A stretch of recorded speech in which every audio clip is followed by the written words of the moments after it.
إن الحمد لله نحمده ونستعينه ونستغفره ونعوذ بالله من شرور أنفسنا ومن سيئات أعمالنا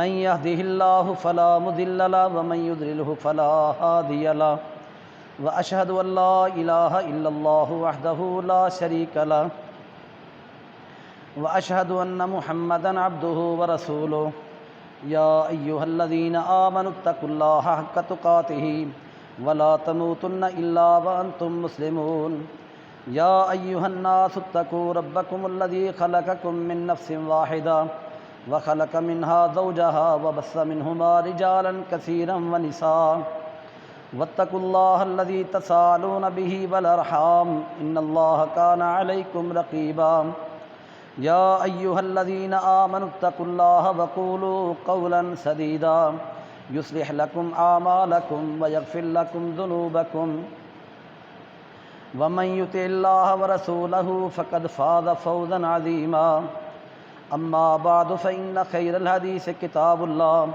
وخير الهدى هدى محمد صلى الله عليه وسلم وشر الأمور محدثاتها وكل محدثة بدعة وكل بدعة ضلالة وكل ضلالة في النار أعوذ بالله السميع العليم من الشيطان الرجيم محمد رسول الله والذين معه أشداء على الكفار رحماء بينهم تراهم ركعا سجدا يبتغون فضلا من الله ورضوانا سيماهم في وجوههم من أثر السجود قال النبي صلى الله عليه وسلم لا تسبوا أصحابي لو أن أحدكم أنفق مثل أحد ذهبا ما بلغ مد أحدهم ولا نصيفه وقال النبي صلى الله عليه وسلم من سب أصحابي فلعنة الله والملائكة والناس أجمعين من سب أصحابي فعليه لعنة الله والملائکۃ والناس اجمعین۔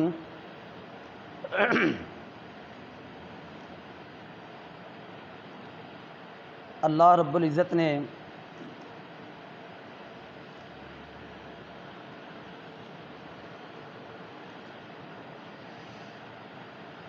جس طرح اپنی مخلوق میں سے ایک انتہائی عمدہ خاندان کا انتخاب کیا، نسل در نسل ایک خاص خاندان کا اللہ رب العزت نے انتخاب کیا، پھر اس میں سے اپنے نبی حضرت محمد صلی اللہ علیہ وسلم کو پیدا فرمایا۔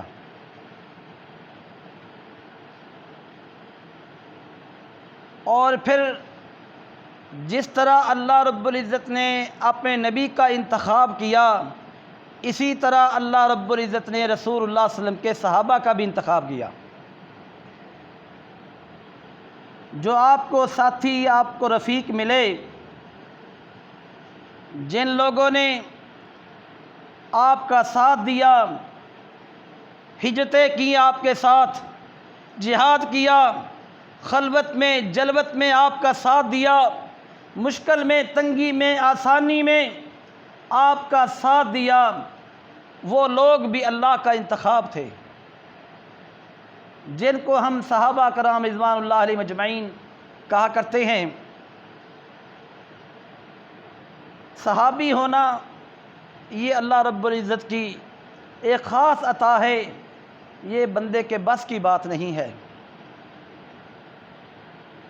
یہ وہی تھے جن کو اللہ نے چن لیا تھا، جنہوں نے ایمان کی حالت میں اپنی آنکھوں سے نبوت کا دیدار کیا تھا۔ یہ اللہ کا انتخاب تھا، یہ کسی انسان کے اپنے بس کی بات نہیں ہے۔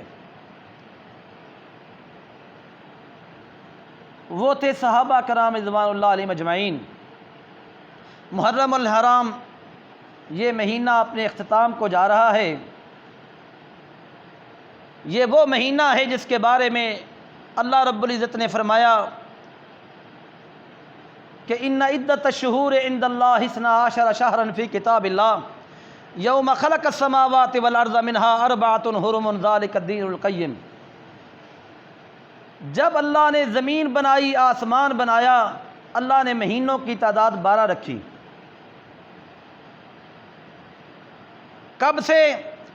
جب اللہ نے یہ زمین و آسمان بنایا، اس وقت سال کے مہینوں کی تعداد 12 رکھی، منہا 4 حرم، اس میں سے 4 حرام کے ہیں۔ محرم الحرام کو حرمت اس دن ہی مل گئی تھی جب اللہ نے زمین بنائی، آسمان بنایا۔ وہ مہینہ جس کے بارے میں رسول اللہ نے فرمایا افضل الصیام بعد رمضان شہر اللہ المحرم، کہ رمضان کے بعد اللہ کو اگر کوئی روزے پیارے ہیں تو وہ اللہ کا مہینہ محرم ہے۔ یہ حرمت والا مہینہ ہے، اس میں بہت سارے کام مسلمان کرتے ہیں جو خلاف شریعت ہیں۔ بڑی بدعات کا ارتکاب ہوتا ہے، بڑی خرافات ہوتی ہیں۔ ان میں ایک مسئلہ یہ بھی ہے کہ ان دنوں میں اہل بیت کی محبت میں غلو کرتے ہوئے صحابہ کرام رضوان اللہ علیہم اجمعین پر زبان کھول لی جاتی ہے۔ ایک مخصوص طبقہ وہ صحابہ کرام رضوان اللہ علیہم اجمعین پر زبان درازی کرتا ہے، اور پھر مسلمان بھی، دوسرے مسلمان بھی اس فتنے کی لپیٹ میں آتے ہوئے کچھ نہ کچھ متاثر ہو کر باتیں شروع کر دیتے ہیں۔ حضرت ابو سفیان رضی اللہ عنہ کے بارے میں، حضرت امیر معاویہ رضی اللہ عنہ کے بارے میں ایسی باتیں نازیبہ کر جاتے ہیں اور سمجھتے یہ ہیں کہ ہم اہل بیت کی محبت میں کرتے ہیں۔ اس میں کوئی شک نہیں ہے کہ اہل بیت کی محبت ایمان ہے، اہل بیت کی محبت ایمان ہے۔ رسول اللہ فرمایا کرتے تھے ادبوا اولادکم علی ثلاث، لوگوں 3 چیزوں پر اپنی اولادوں کی تربیت کیا کرو۔ ادبوا اولادکم علی ثلاث، علی تلاوت القرآن، اللہ کی کتاب قرآن کی تلاوت میں بچوں کو پختہ کر دینا، تلاوت میں کسی قسم کی کمی نہ رہ جائے، قرآن اچھے طریقے سے پڑھا دینا، سمجھا دینا۔ وعلی سنت نبیکم، اور اللہ کے نبی کی سنت بچوں کے ذہنوں میں راسخ کر دینا کہ سنت کی کیا اہمیت ہے اور سنت کا کس طرح اہتمام کرنا ہے۔ تیسری بات وعلی حب اہل بیتی، رسول اللہ نے فرمایا میرے اہل بیت کی، میرے خاندان کی یہ محبت بچوں کے دلوں میں راسخ کرنا، اولادوں کو سمجھا دینا، پڑھا دینا، یہ والدین کی ذمہ داری ہے۔ حب اہل بیت ایمان ہے، لیکن حب اہل بیت کی آڑ لے کر خدا نہ خواستہ رسول اللہ کے کسی صحابی کو جس نے ایمان کی حالت میں اپنی آنکھوں سے نبوت کے چہرہ پر انوار کا دیدار کیا ہے، اس کے بارے میں خدا نہ خواستہ کوئی نازیبہ کلمات کہہ بیٹھا تو ایمان سے خارج ہونے کے مترادف ہے۔ اللہ کے نبی صلی اللہ علیہ وسلم فرماتے ہیں من شاہد البدر، جو بدر میں حاضر ہو گیا، جو بیت رضوان میں وہ جو درخت کے نیچے بیعت ہوئی تھی جس کے بارے میں قرآن مجید نے کہا ان الذین یبایعونک انما یبایعون اللہ ید اللہ فوق ایدیہم لقد رضی اللہ عن المؤمنین اذ یبایعونک تحت الشجرۃ، وہ جو شجر کے نیچے، وہ درخت کے نیچے رسول اللہ کے ہاتھ پہ ہاتھ رکھ کے بیعت کر رہے تھے۔ حضرت عثمان کی شہادت کا جو جھوٹی خبر آئی تھی اس کا بدلہ لینے کے لیے جو بیعت کر رہے تھے وہ لوگ، اور جو بدر میں حاضر ہوئے وہ لوگ ایسے ہیں آسمان والا رب ان کے لیے آسمان والا رب گارنٹی دیتا ہے کہ اللہ ان سے راضی ہو گیا۔ رسول اللہ فرماتے ہیں فَفْعَلُوا مَا شِئْتُمْ أَنِّي قَدْ غَفَرْتُ لَكُمْ۔ بدری صحابہ تمہارے بارے میں اللہ رب العزت یہ فرما رہے ہیں کہ آج کے بعد جو مرضی کرتے رہو، اللہ نے تم کو معاف کر دیا ہے۔ وہ جن کے بارے میں قرآن کہے رضی اللہ عنہم ورضوا عنہ، اللہ ان سے راضی اور وہ اللہ سے راضی۔ آج کا مسلمان 15ویں صدی میں ان کے بارے میں زبان کھولے تو یہ انتہائی خطرناک بات ہے۔ رسول اللہ نے فرمایا لوگو لا تسبوا اصحابی، میرے کسی صحابی کو گالی نہ دے دینا، میرے صحابہ کے بارے میں محتاط رہنا، کوئی گالی نہ دے۔ لوگوں ان کو اللہ نے وہ مقام دیا ہے لو ان احدکم انفق مثل احد ذهبا، لوگوں تم میں سے کوئی ایک بندہ احد پہاڑ جتنا سونا بھی خرچ کر دے، ما بلغ مد احدہم، ان کے ایک مد کو نہیں پہنچ سکتا۔ میرے صحابہ میں سے کسی نے ایک مد وہ خرچ کیا ہے اللہ کے راستے میں، تو بعد میں آنے والا ایک احد پہاڑ جتنا سونا بھی خرچ کر دے، ان کے ایک مد کو نہیں پہنچ سکتا، ولا نصیفہ، اس کے عد کو بھی نہیں پہنچ سکتا۔ اور فرمایا لوگوں جو میرے صحابی کو گالی دیتا ہے لعنت اللہ علیہ والملائکۃ والناس اجمعین، اللہ کی اس پہ لعنت ہے، ملائکہ کی اس پہ لعنت ہے، اور سارے انسانوں کی اس پہ لعنت ہو جو اللہ کے نبی کے صحابی کے بارے میں نازیبا کلمات استعمال کرتا ہے۔ میرے بھائیوں، رسول اللہ فرمایا کرتے تھے اقتدوا بالذین من بعدی، لوگوں میرے بعد جن بندوں کی اقتداء کے بارے میں تمہیں کہتا ہوں وہ ہیں دو آدمی، میرے بعد دو بندوں کی اقتداء کی میں بات کرتا ہوں۔ اللہ کے رسول فرماتے ہیں وہ کون ہیں؟ فرمایا ابو بکر و عمر، ایک ابو بکر صدیق رضی اللہ عنہ ہیں اور ایک فاروق اعظم رضی اللہ عنہ ہیں۔ آج ہم اس خطبہ میں کوشش کریں گے سیرت عمر فاروق رضی اللہ عنہ کی بات کریں۔ پچھلے خطبہ جمعہ میں آپ نے سیرت ابو بکر صدیق رضی اللہ عنہ سنی ہے، تو ہم ترتیب کے ساتھ دوسرے خلیفہ فاروق اعظم رضی اللہ عنہ کی سیرت کے بارے میں آج بات کریں گے۔ اللہ صحابہ کی محبت ہمیں عطا فرمائے، اور جن کے ساتھ ہم محبت کرتے ہیں اللہ جنت میں ان کے ساتھ ہمیں ملا دے۔ آج مسلمان ان کے بارے میں زبان کھولیں اور طرح طرح کے تبصرے سوشل میڈیا پہ کریں، لیکن میرے بھائیوں پھر کچھ تاریخی باتیں پڑھ کر ایک دوسرے کے ذہن کو خراب کرتے ہیں۔ وہ تاریخی باتوں کی کیا حیثیت ہے جہاں رب کا قرآن ہو اور جہاں محمد رسول اللہ کا فرمان ہو صلی اللہ علیہ وسلم۔ رب کے قرآن کے مقابلے میں، رسول اللہ کے فرمان کے مقابلے میں تاریخی واقعات کی کیا حیثیت ہے؟ قرآن کہتا ہے محمد الرسول اللہ والذین معہ، سورہ فتح، محمد الرسول اللہ اللہ کے رسول ہیں جو آپ کے ساتھی ہیں، اشداء علی الکفار، کفار پر بڑے سخت ہیں، رحماء بینہم، آپس میں بڑے رحیم ہیں، ہو ہلکا یاراں تو بریشم کی طرح نرم، رزم حق و باطل ہو تو فولاد ہے مومن۔ اقبال نے یہ شعر صحابہ کی سیرت کو دیکھ کر ہی کہا تھا۔ وہ آپس میں نرم ہیں، کافروں پہ سخت ہیں، تراہم رکعا سجدا یبتغون فضلا من اللہ ورضوانا، تو ان کو دیکھے کبھی رکوع میں رب کو منا رہے ہوں گے، کبھی سجدے میں گرے ہوئے رب کو منا رہے ہیں، یبتغون فضلا من اللہ ورضوانا، وہ اللہ کا فضل، اس کی رضا تلاش کرتے ہیں۔ سیماہم فی وجوہہم من اثر السجود، ان کی پیشانیوں پر جو سجدے کے نشانات ہیں ان کے ذریعے وہ پہچانے جاتے ہیں۔ قرآن ان کی تعریفیں بیان کرے اور ہم ان کے ایمان میں، ان میں سے کسی ایک کے ایمان میں شک کریں۔ تو میرے بھائیوں اپنا فکر کر لے، خدا نہ خواستہ ایسا معاملہ ہے تو یہ معاملہ بڑا خطرناک ہو جائے گا۔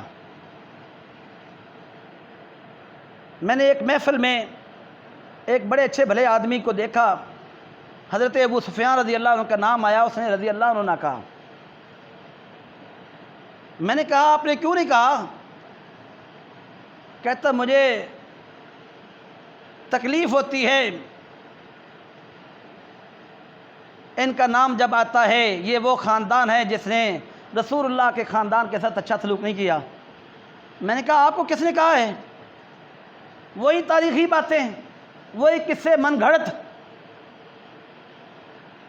لیکن رسول اللہ کے ساتھ رشتہ داری کہ ابو سفیان رضی اللہ عنہ کی بیٹی رسول اللہ کی زوجہ محترمہ ہے اور ام حبیبہ رضی اللہ عنہ، اور رسول اللہ کے ساتھ کتنی قربت ہے کہ آپ کے ہاتھ میں بیعت کر کے مسلمان ہونے والا اور آپ کا ساتھی صحابی بننے والا، ہم اس کے بارے میں آج زبان کھول دیں۔ میرے عزیز بھائیوں، یہ بہت خطرناک معاملہ ہے۔ یہ قیامت کے قریب جو فتنے ظاہر ہونے ہیں ان میں سے یہ بھی ایک بہت بڑا فتنہ ہے۔ رسول اللہ نے فرمایا میرے صحابہ کے بارے میں زبان نہ کھولنا، میرے صحابہ کے بارے میں زبان نہ کھولنا، لیکن آج دلیری کرتے ہوئے لوگ کھول رہے ہیں۔ بات کر رہا تھا رسول اللہ صلی اللہ علیہ وسلم کے دوسرے خلیفہ حضرت عمر فاروق رضی اللہ عنہ، نام ہے عمر بن خطاب بن نفیل کعب بن لوئی، جو رسول اللہ کے دادا امجد تھے، ان کی پشت میں جا کر عمر فاروق کا خاندان بھی رسول اللہ کے خاندان قریش سے مل جاتا ہے۔ 26 سال کی عمر میں اللہ رب العزت نے، تقریباً 27 سال ہونے والے تھے، 27 سال کی عمر میں اللہ نے اسلام قبول کرنے کی توفیق دے دی۔ وہی واقعہ اسلام لانے کا پیش آیا کہ رسول اللہ صلی اللہ علیہ وسلم کی بڑھتی ہوئی مقبولیت مکہ مکرمہ میں، اسلام اپنا تعارف تیزی سے کروا رہا ہے، ایک ایک کر کے رسول اللہ کے ساتھی بن رہے ہیں، مشرکین مکہ کا غیظ و غضب بڑھتا جا رہا ہے۔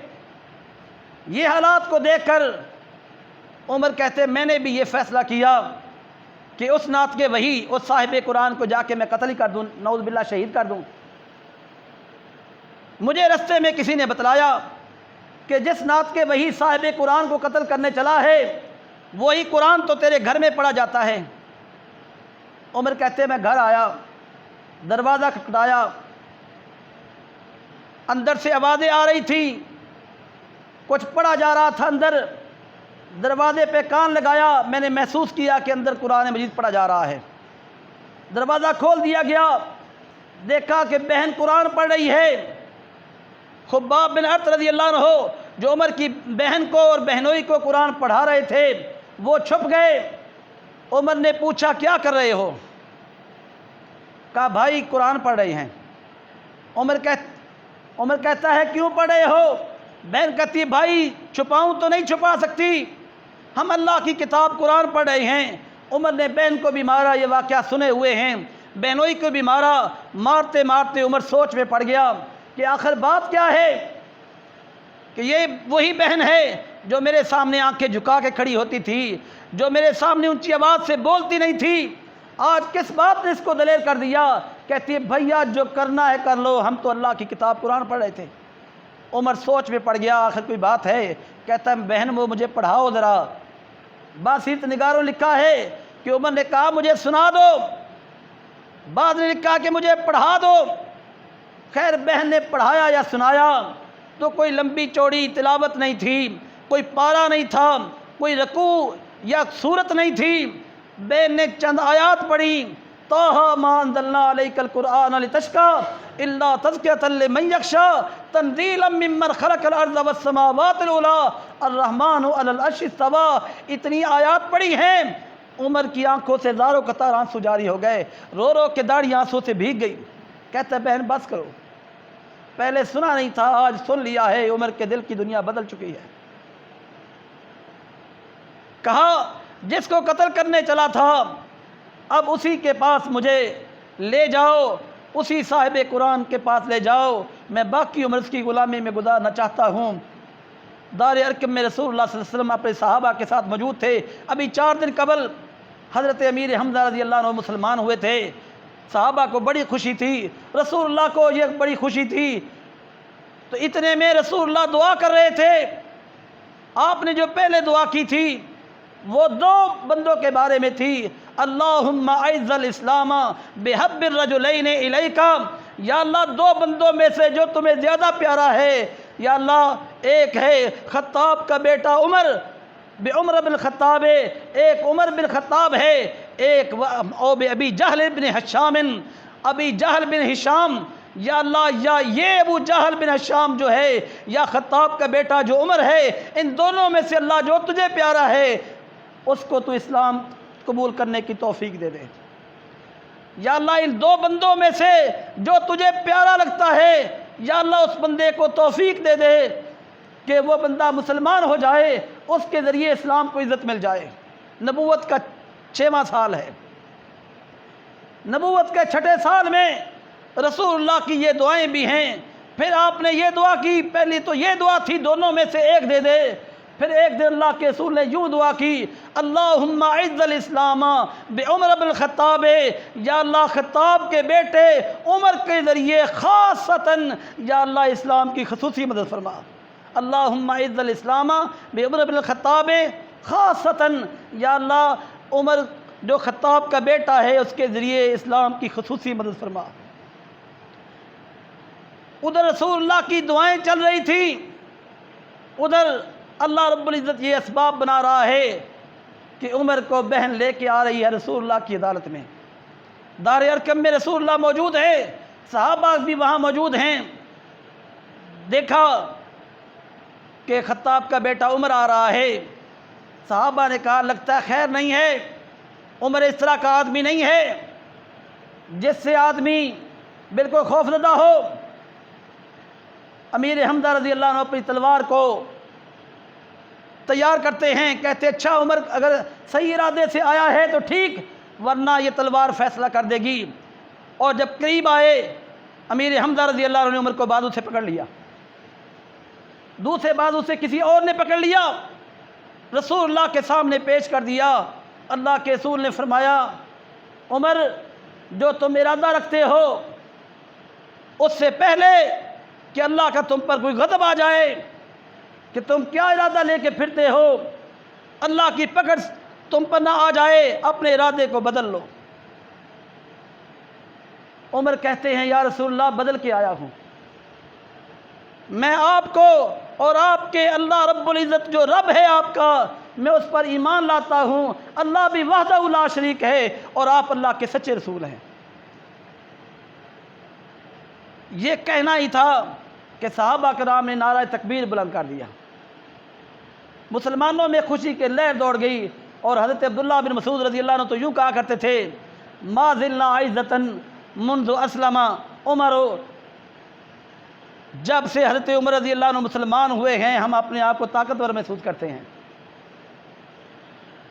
جس دن سے فاروق اعظم رضی اللہ عنہ مسلمان ہوئے ہیں اس دن سے مسلمان اپنے آپ کو طاقتور محسوس کرتے ہیں، اور کہتے ہیں کہ جب فلما اسلم، جب حضرت عمر رضی اللہ عنہ مسلمان ہوئے تو کہتے قاتل قریشن، قریش سے لڑائی کی، مقابلہ کیا، حتیٰ صلی عند الکعبہ تھے، بیت اللہ میں نماز پڑھی انہوں نے، وصلینا معہ۔ جب حضرت عمر رضی اللہ عنہ مسلمان ہوئے اس کے بعد ہمیں موقع ملا، اللہ رب العزت نے اتنی طاقت دی کہ ہم نے فاروق اعظم رضی اللہ عنہ کے ساتھ خود آ کر بیت اللہ میں نماز پڑھی اعلانیہ۔ یہ عمر فاروق رضی اللہ عنہ ہیں، اور رسول اللہ صلی اللہ علیہ وسلم کے ساتھ اتنی قربت، آپ کے ساتھ اتنی قربت اور محبت کہ اللہ کے نبی صلی اللہ علیہ وسلم جہاں جاتے ہیں عمر تیاری کرو ہم نے جانا ہے، ابو بکر تیاری کرو ہم نے جانا ہے، ان 2 صحابہ کو ساتھ رکھتے ہیں۔ اور آپ فرماتے ہیں لو کان بعدی، لو کان نبی بعدی، لوگوں میرے بعد کوئی نبی آنا ہوتا، میرے بعد نبوت ختم ہے، اگر کوئی آنا ہوتا تو وہ فاروق اعظم عمر بن خطاب رضی اللہ عنہ ہوتے، لیکن میرے بعد نبی نہیں آئے گا، اگر کوئی آنا ہوتا تو عمر خطاب کا بیٹا عمر ہوتا۔ اور آپ فرمایا کرتے تھے ہر امت میں کچھ ایسے لوگ ہوتے ہیں جن کو الہام ہوتا ہے، اگر میری امت میں کسی کو الہام ہو تو وہ فاروق اعظم رضی اللہ عنہ ہیں جو خطاب کا بیٹا ہے۔ اور ایک دن رسول اللہ کے پاس عورتیں بیٹھی تھیں، تو عورتیں اونچی اونچی آواز میں رسول اللہ سے بات کر رہی تھیں، مسائل پوچھ رہی تھیں۔ باہر سے فاروق اعظم رضی اللہ عنہ نے آواز دی کہ میں اندر آنا چاہتا ہوں۔ جو ہی آپ نے آواز دی ساری عورتیں پردے میں جا کے چھپ گئیں۔ رسول اللہ صلی اللہ علیہ وسلم مسکرانے لگے۔ حضرت عمر کہتے اللہ کے رسول آپ کو اللہ ہمیشہ ہنساتا رہے، کیا سبب ہے کہ آپ مسکرا رہے ہیں؟ فرمایا عمر بات یہ ہے کہ تو آیا ہے، یہ عورتیں جو بڑی تیزی سے باتیں کر رہی تھیں اور تیرے آنے کے ساتھ ہی سناٹا ہو گیا، وہ ساری پردے کے پیچھے چھپ گئی ہیں۔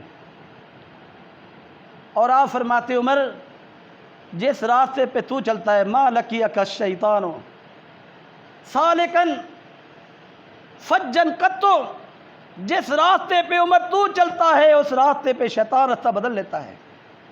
جدھر سے تو آ رہا ہوتا ہے شیطان الٹے قدم پیچھے چل پڑتا ہے، جس راستے پر تو چلتا ہے اس راستے پر شیطان نہیں چلتا۔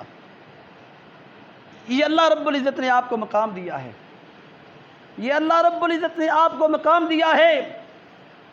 اور جب خلیفہ بنے، جب آپ کے بعد خلیفہ بنے تو پھر خادم بن گئے، لوگوں کی خدمت کر رہے ہیں۔ شام کے سفر سے کئی دن کے بعد واپس آئے ہیں، مدینے میں داخل ہوئے ہیں، ایک عورت مل گئی، کہتی ہے عمر کا کوئی آج کل پتہ ہے کدھر رہتا ہے؟ اس کو نہیں پتہ تھا یہی خلیفۃ المسلمین ہے۔ کہا بی بی کیا کام ہے؟ کہا کئی دن سے مجھے مل نہیں رہا۔ اچھا نہیں ملتا تو قیامت کے دن تو مل جائے گا۔ عمر رضی اللہ عنہ کہتے بی بی کیا مسئلہ ہے؟ کہتی ہے غریب خاتون ہوں، عمر نے بیت المال سے آج تک مجھے کچھ نہیں دیا، یہ شکایت اللہ کے دربار میں کروں گی۔ عمر نے کہا یہ شکایت اگر آپ مجھے بیچ دو تو کتنے درہم لیتی ہو؟ یہ شکایت تمہاری میں خرید لیتا ہوں اور اس کے بدلے میں جتنے درہم و دینار مانگتی ہو دے دیتا ہوں۔ کل قیامت کے دن اللہ کے دربار میں وعدہ کرو یہ شکایت نہیں کرو گی۔ کہنے لگی 10 درہم میں۔ کہا یہ 10 درہم لو اور وعدہ کرو کہ اللہ کے دربار میں شکایت نہیں کرے گی۔ اس نے کیا وعدہ۔ کہنے لگے مجھے ڈر لگتا ہے کہ اگر یہ عورت اللہ کے دربار میں شکایت لے کے آ گئی تو میرا کیا بنے گا؟ بطور حکمران اتنا ڈر ہے، مدینہ میں قحط پڑا ہوا ہے، پورے ملک میں قحط ہے، لوگ پریشان ہیں۔ فاروق اعظم رضی اللہ عنہ بھی ان دنوں میں ضعیف نحیف اور بڑے لاغر سے پھرتے تھے۔ ازواج مطہرات رسول اللہ صلی اللہ علیہ وسلم کی ازواج مطہرات، انہوں نے پیغام بھیجا فتوحات ہو رہی ہیں، اللہ تعالیٰ نے ملکوں کو فتح کیا ہے اور غنائم آ رہی ہیں، آپ کوئی اپنی خوراک تو بہتر کر لیں، کوئی کھانا پینا اچھا کر لیں۔ تو ازواج مطہرات میں آپ کی بیٹی حضرت حفصہ بھی تھی، تو بیٹی کے پاس گئے، حفصہ تو بھی شامل تھی اس وفد میں جس نے یہ پروگرام بنا کے میرے پاس کچھ بندوں کو بھیجا ہے، کیا تو نہیں جانتی کہ رسول اللہ کس طرح زندگی گزار کے گئے ہیں؟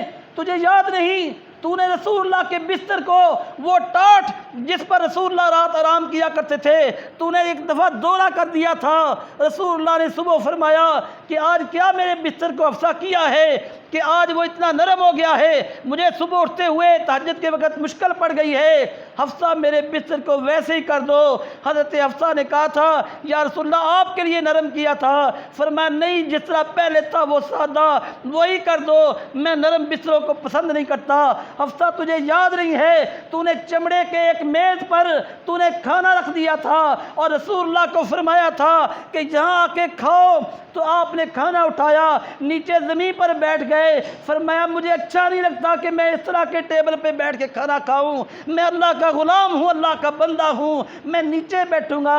رسول اللہ تو یہ تربیت کر کے گئے ہیں، حفصہ تم کس طرح کی باتیں کرتی ہو؟ اور اللہ کے بندوں کی خدمت میں اس طرح کر آگے ہوتے کہ دیکھنے والا سمجھتا یہ کوئی غلام ہے، رات مدینہ کا پہرا دیتے ہوئے باہر مدینے سے نکل گئے، دیکھا ایک چادر کا خیمہ بنا ہوا ہے اور اس میں کوئی آدمی بھی رہائش رکھے ہوئے ہیں۔ قریب گئے، آواز دی تو پتہ چلا ایک مسافر ہے۔ اس سے پوچھا کون ہو؟ کہا مسافر ہیں۔